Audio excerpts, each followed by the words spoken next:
Muriel Magellan, bonjour. Bonjour. Avec ce 7e roman, La Fantaisie, publié chez Mial et Barreau, éditeur que nous aimons beaucoup, vous faites mouche. Il faut signaler que vos créations, que ce soit pour la télévision, le cinéma, le théâtre ou le roman, font mouche à chaque fois, l'air de rien, sans tapage ni scandale. Vous avancez, vous créez une œuvre, n'ayons pas peur des mots, qui est cohérente et solide. Ici, La Fantaisie, nous reviendrons sur le titre, car le mot apparaît 5 fois dans le roman.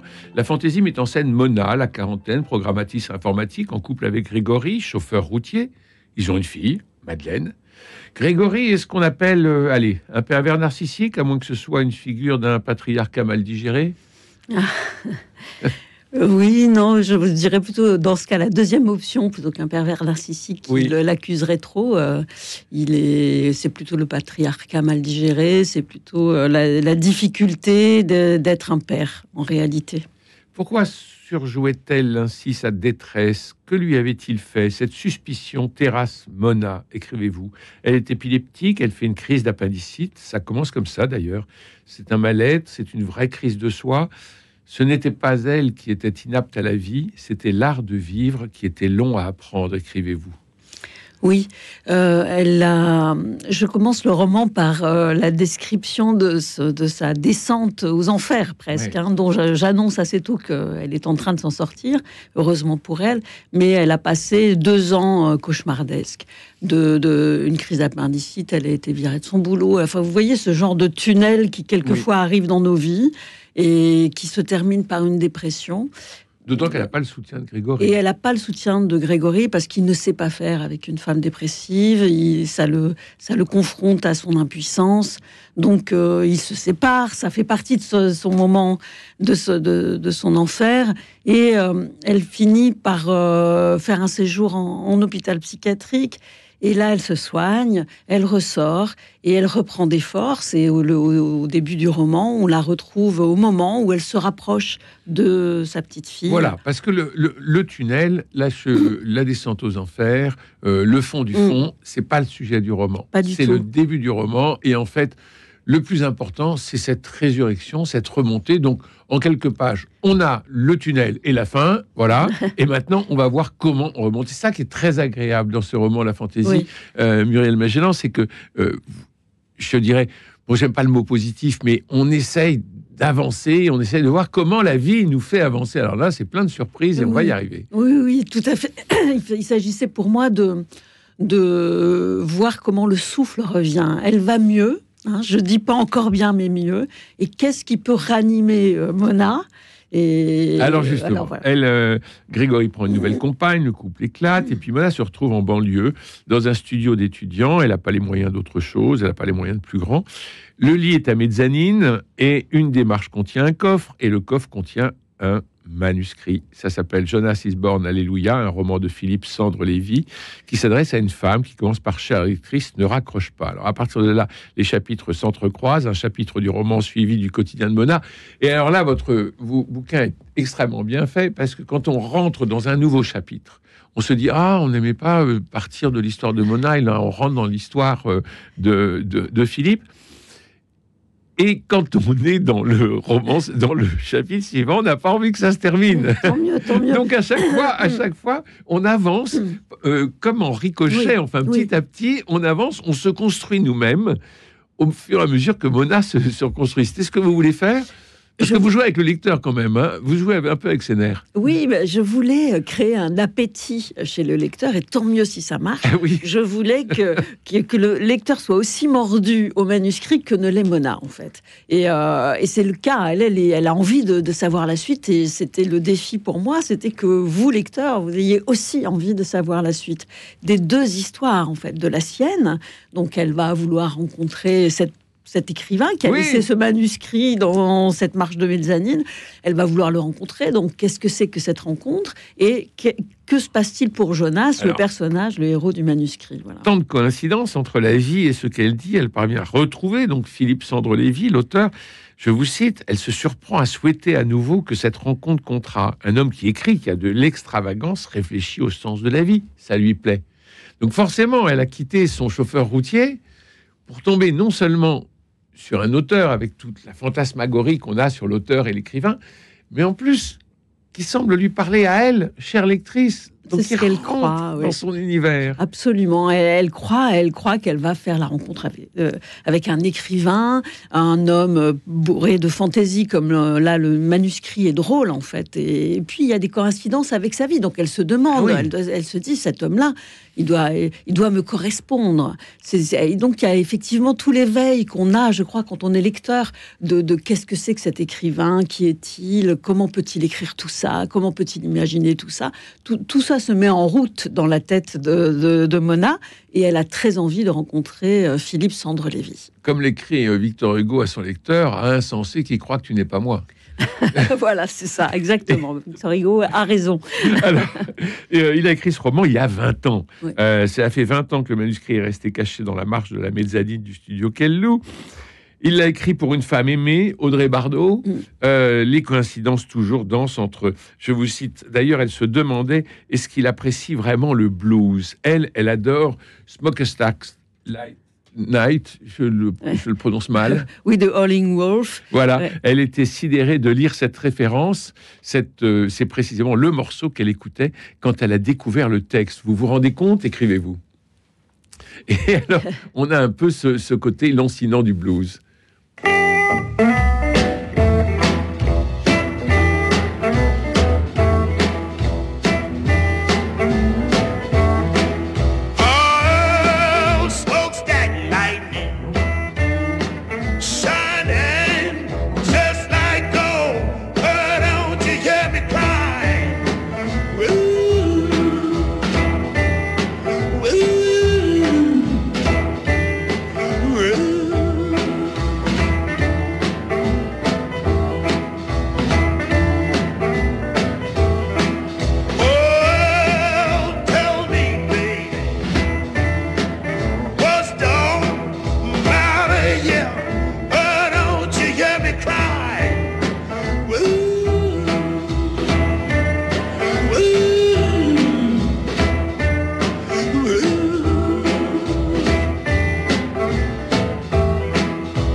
Lighting, morceau qui semble irradier le roman La Fantaisie que vous publiez, Muriel Magellan, chez Miel et Barreau.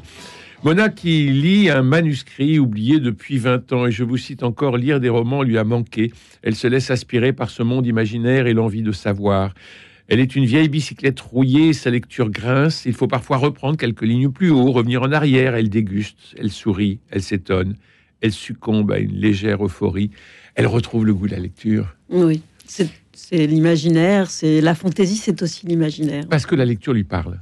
Oui, je pense que ce texte est aussi une déambulation autour des mots. Je pense que quand on met des mots, quand on formule, quand on écrit, quand on cherche la poésie, quand on cherche le récit, à ce moment-là, on s'anime. Et c'est ce que aussi Philippe Sandre-Lévy a un peu perdu, parce que quand elle le retrouve, elle s'aperçoit qu'il est beaucoup plus terne. Ah ben c'est pas un rigolo, hein. Ah non, c'est pas un rigolo. Vous dites à un moment qu'il est plus Alceste que Molière. Oui, c'est ça, exactement. plus Alceste que Molière, un misanthrope sans l'humour du regard de Molière. Donc voilà.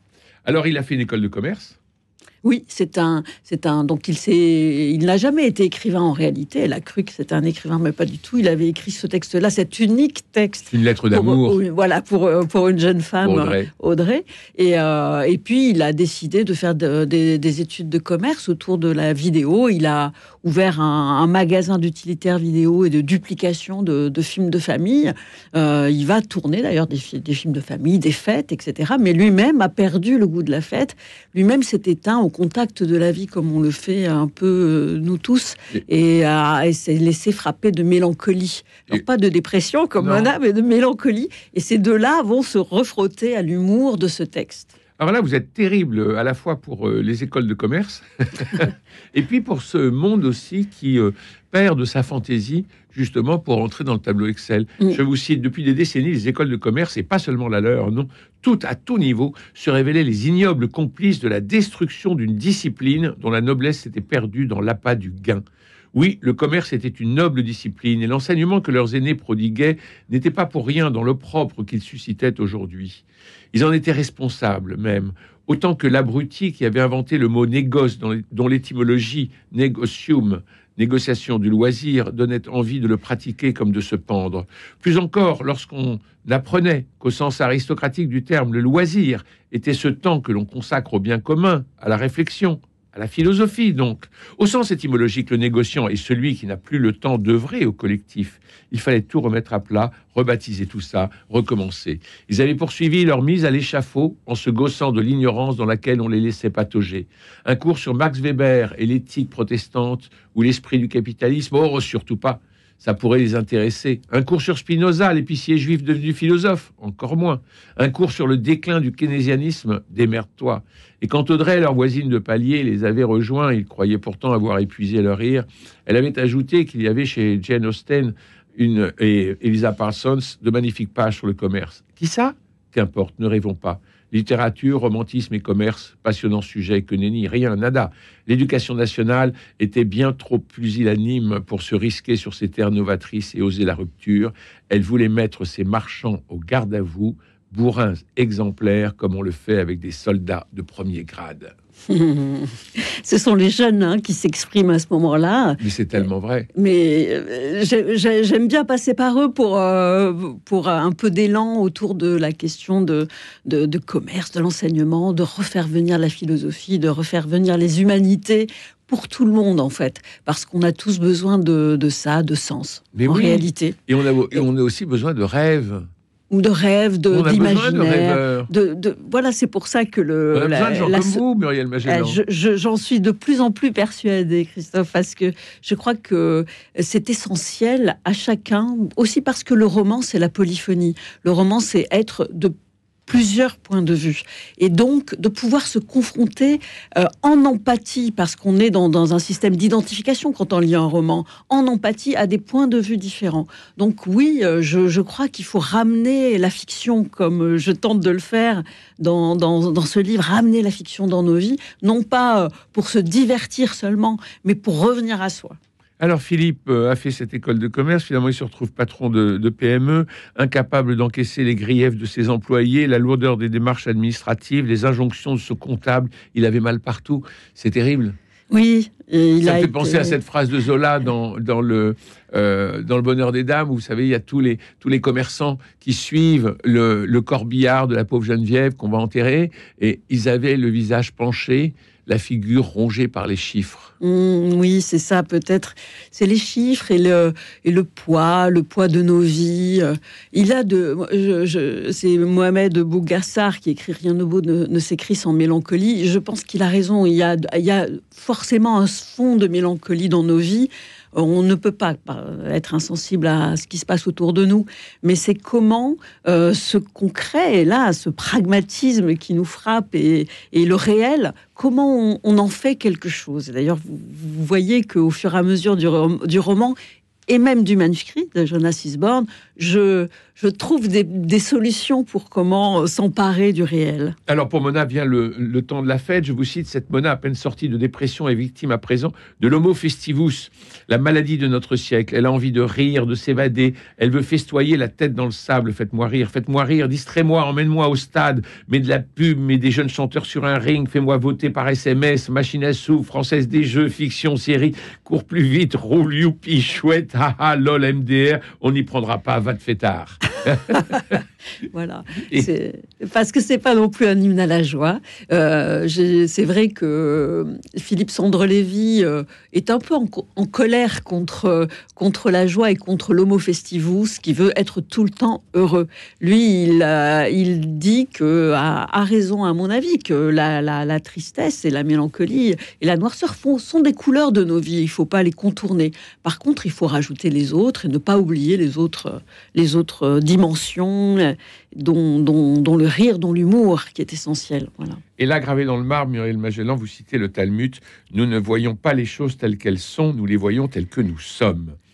Et c'est là que l'on s'aperçoit que la sacralisation du manuscrit rejoint la religion du livre. Le roman est marqué par l'origine hébraïque. Sondre-Lévy est juif, bien qu'élevé sans vraie religion, ses parents ayant pris leur distance du fait religieux. Mais vous nous racontez l'histoire de David, sort de Robinson Crusoe, qui, sur son île vierge, construit 2 synagogues pour le plaisir d'en déserter une. Voilà, exactement.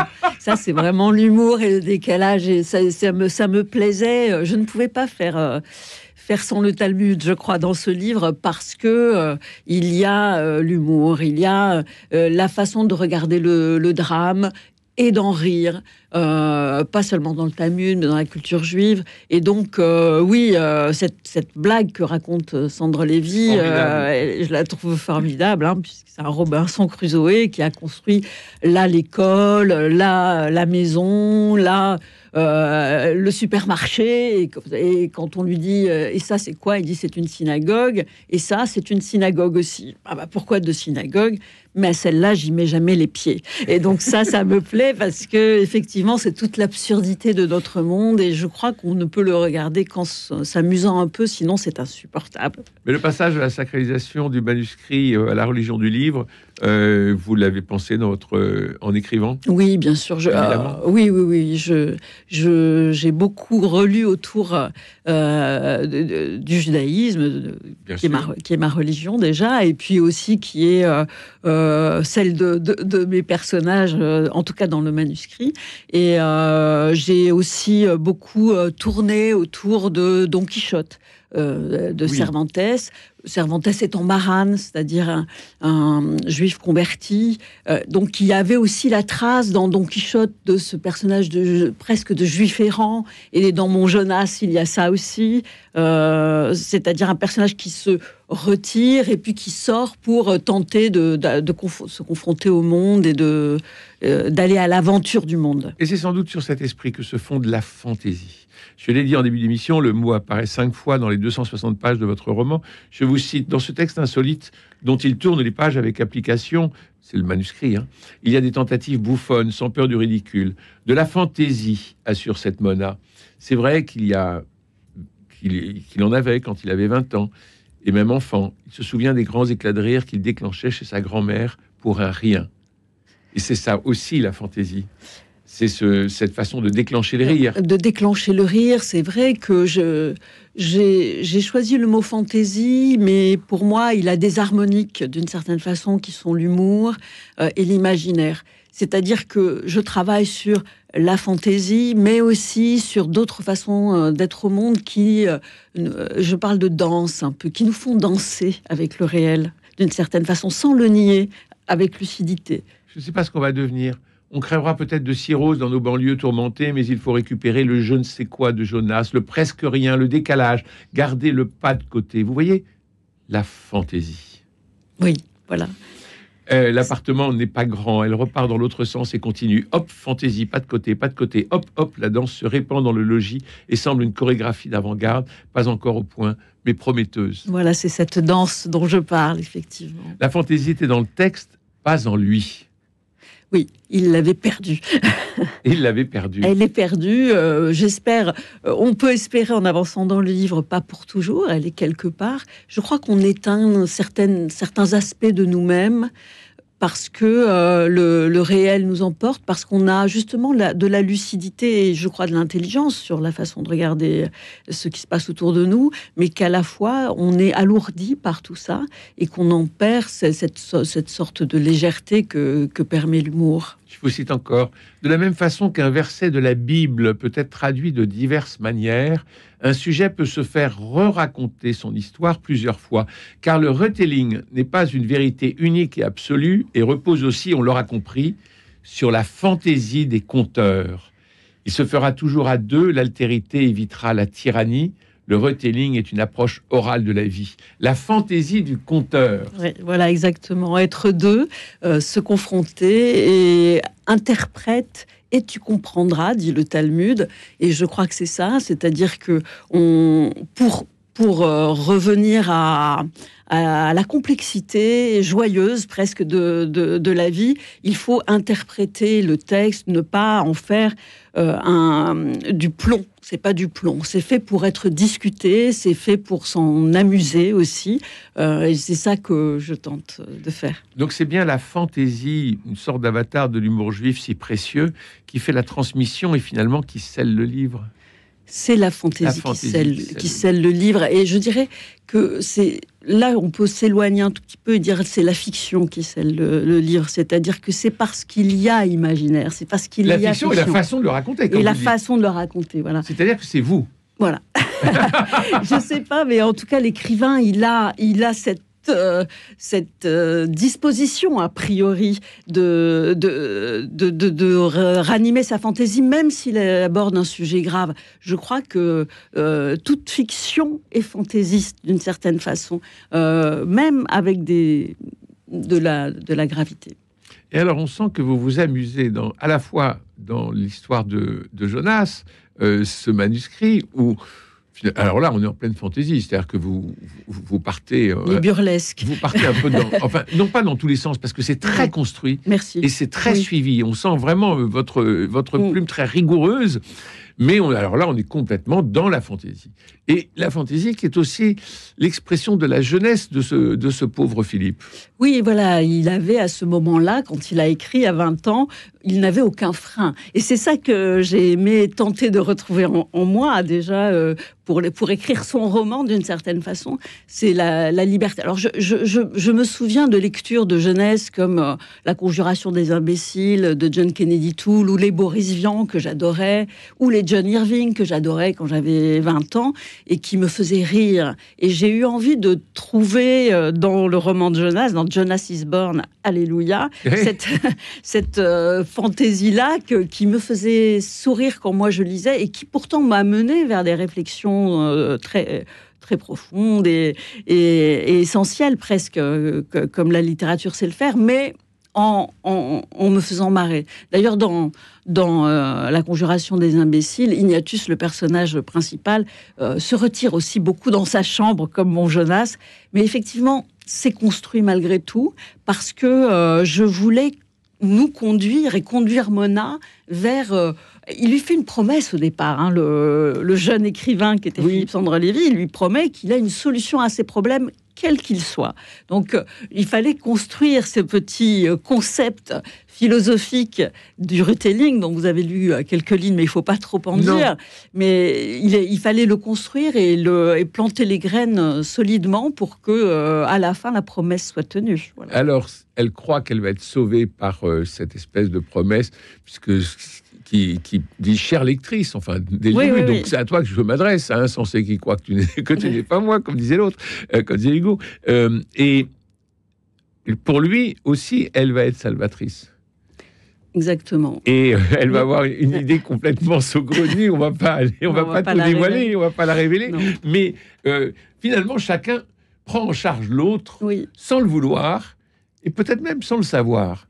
Oui, c'est ça, sans le savoir. Ça me plaît que ce soit sans le savoir, parce qu'on est plus sur de l'imprégnation que du projet, en fait. C'est ça que je crois. La vie est beaucoup faite de collisions ou d'imprégnation de l'autre, et on évolue comme ça, sans forcément vouloir faire évoluer l'autre. C'est pas forcément une volonté. Non, Sandre-Lévy évolue aussi. Ça m'intéressait au contact du manuscrit, bien sûr, mais aussi au contact de sa jeunesse. Parce qu'en retrouvant ce manuscrit, il retrouve sa jeunesse. Il retrouve le jeune homme qu'il était, le ton qu'il avait. Il le refuse au début. Hein. Il le refuse, mais parce que ça le choque, mais d'une certaine façon, ça le ranime aussi. C'est-à-dire, il se dit, ah oui, c'est vrai qu'il y avait, avec tous ces potes là dont on a parlé tout à l'heure, on parlait comme ça du monde, oui. on se révoltait comme ça, on en riait aussi. C'est ça qui est, je trouve, intéressant avec la jeunesse quand on a 20 ans, c'est qu'on se révolte à 1 heure et on explose de rire à 2 heures. C'est-à-dire que les émotions, on passe de l'une à l'autre, alors que peut-être en vieillissant, on se laisse plus aspirer par la mélancolie. Et ce qui est très fort dans votre roman, c'est que le manuscrit n'est pas un miroir, mais comme une redécouverte. Merci Muriel Magellan pour votre visite et votre roman La Fantaisie, publié chez Miel et Barreau. On peut vous retrouver jeudi prochain à 19h à Maison Lafitte, à la librairie Les Chemins du Livre. Les Chemins du Livre, merci. Et puis, on vous verra samedi à Mulhouse, à la librairie Bizet, à 11h. Et puis, à 15h, il me reste à remercier Jean-Paul Lérine pour la réalisation et Camille Meyer, François Dieudonné, Philippe Malpeuch pour la réussite technique de notre rendez-vous. Demain, nous irons au cinéma avec vos chroniqueurs pour Le Silence, Making of et Bonnard, Pierre et Marthe. C'est l'hiver, il fait froid, prenez soin de vous et des autres. Et je vous embrasse. Merci Muriel. Merci.